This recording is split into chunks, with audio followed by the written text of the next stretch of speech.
July 2020.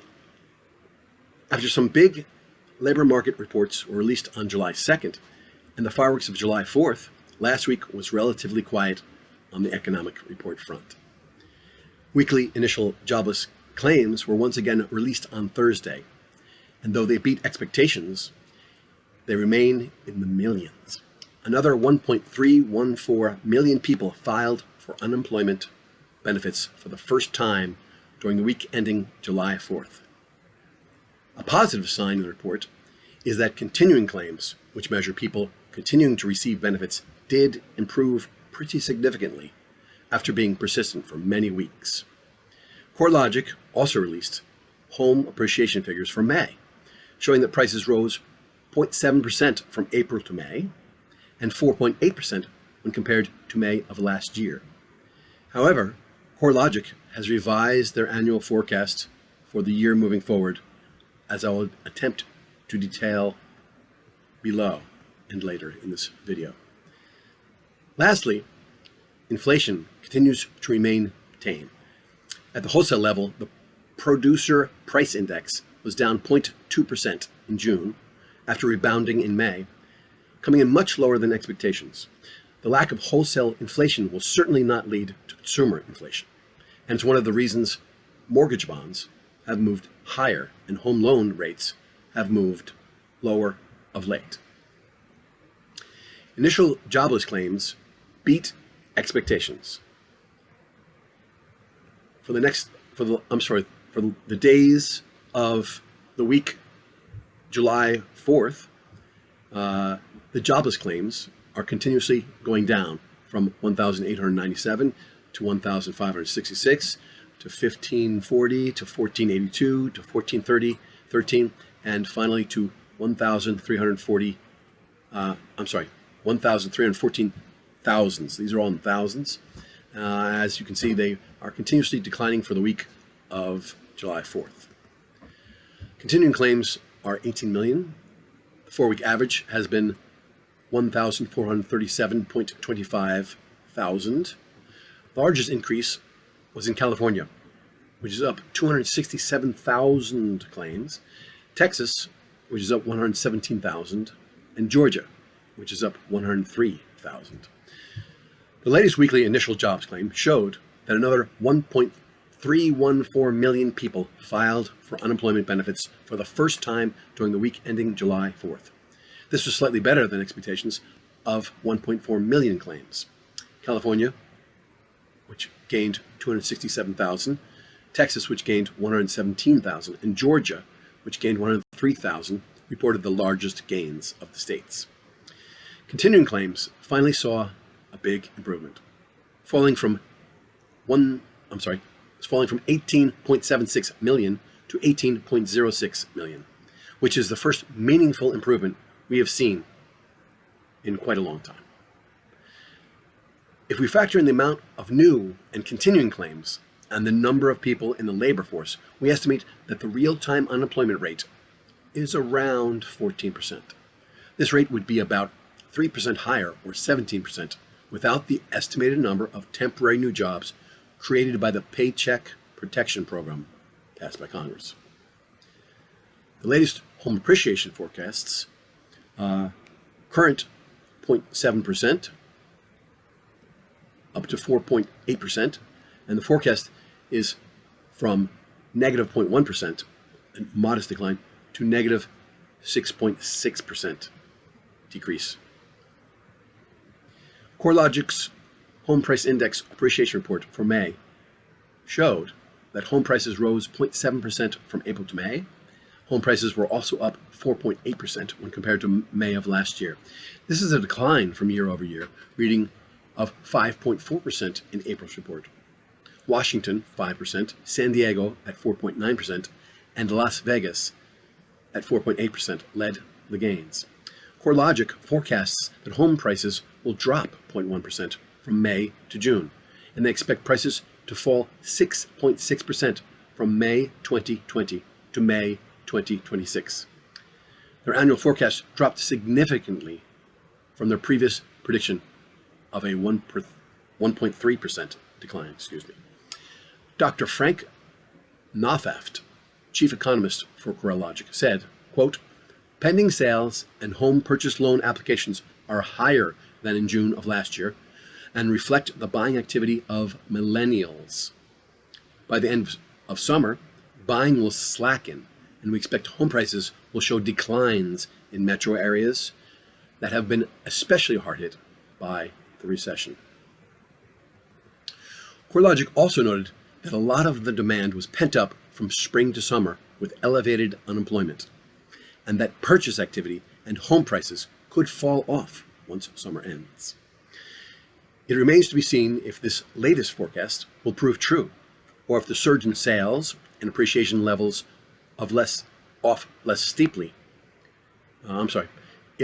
If the surge in sales and appreciation levels off less steeply, which could still allow for home price gains over the next year. Wholesale inflation lower than expected. The Producer Price Index, the PPI, which measures inflation on the wholesale level, was down 0.2% in June after rebounding in May. The reading was much lower than expectations of 0.4% rise. PPI also declined 0.8% on an annual basis, which was unchanged from May's annual reading. The core rate, which strips out volatile food and energy prices, was down 0.3% from May to June, which was also much lower than expectations of 0.2% gain. Year over year, core PPI was up 0.1%. The bottom line is that the ongoing pandemic continues to depress demand. There is no wholesale inflation, which is consumer inflation. This is one of the reasons we have seen mortgage bonds on such a nice move higher. Remember, inflation reduces the value of fixed investments like mortgage bonds. And since home loan rates are tied to mortgage bonds, when bonds improve, home loan rates can as well. Family hack of the week. July is National Ice Cream Month. Making homemade ice cream is an activity that's fun for the whole family, and it's easy to do even if you don't have an ice cream maker. Just follow these simple steps from our friends at Taste of Home. First, freeze when I tell you this. First, freeze any freezer-safe shallow pan or bowl. A 13 by 9 inch Pyrex pan or stainless steel pan are great options. Easy for you to say. Then mix 2 cups. I'm messing this up completely. I might have to start from the beginning. First, freeze any freezer-safe shallow pan or bowl. A 13 by 9 inch Pyrex pan or stainless steel pan are great options. Then mix 2 cups heavy whipping cream, 2 cups half and half, 1 cup sugar, and 2 teaspoons of pure vanilla extract, making sure the sugar is well dissolved. Next, add your mixture to the cold pan and freeze it for about 20 to 30 minutes. Once the edges start to freeze, take out the mixture and beat it using a hand mixer to help the ice cream smooth. Like my speech. I'm kidding.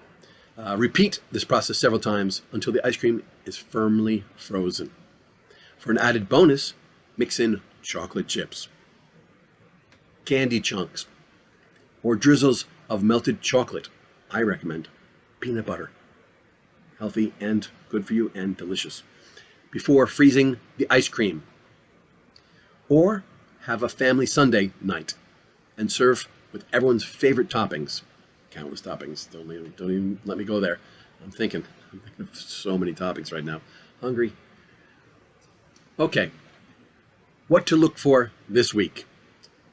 There's a full slate of economic reports ahead this week across a wide range of sectors. Tuesday brings the National Federation of Independent Business Small Business Optimism Index for June and more inflation news. This time on the consumer front with June's Consumer Price Index. There will be an update from the manufacturing sector with July's Empire State Index, which focuses on the New York region, the Empire State, on Wednesday. followed by July's Philadelphia Fed index on Thursday. Thursday also brings the latest weekly jobless claims number, an update on retail sales for June, and the National Association of Home Builders Housing Market Index for July, which will give us a real-time read on builder confidence. Important. More housing news ends the week on Friday. This June's housing starts and building permits report, which you can find in a separate video, actually. Plus, we'll get the latest read on how consumers are feeling with July's Consumer Sentiment Index. Technical picture. Let's take a look. The Fed continues to stabilize the markets with its ongoing purchase of mortgage-backed securities. Excuse me a second. Mortgage bonds rallied more than 70 basis points since July 1st, but are now backing off a strong ceiling of resistance at 104.625. That was my son interrupting me. So, I would like to thank you for listening thus far. My name is James Graff, and you can reach me at 732-500-6883. That's 732-500-6883 or 732-500-mute. You're wondering what this is doing here. This is a trumpet mute. 732-500-mute, as in mute your trumpet or mute this video or mute my incoming phone call. Feel free, please do, if anything I'm saying to you isn't worth your while. And with that, I have to thank you for spending your precious time not muting me through this whole long, involved video. I hope I can help you in some way in the future. And I have to now thank you for spending your very precious time with me listening. I hope you have an absolutely fantastic day. As I look for the off button, there it is. Thanks again.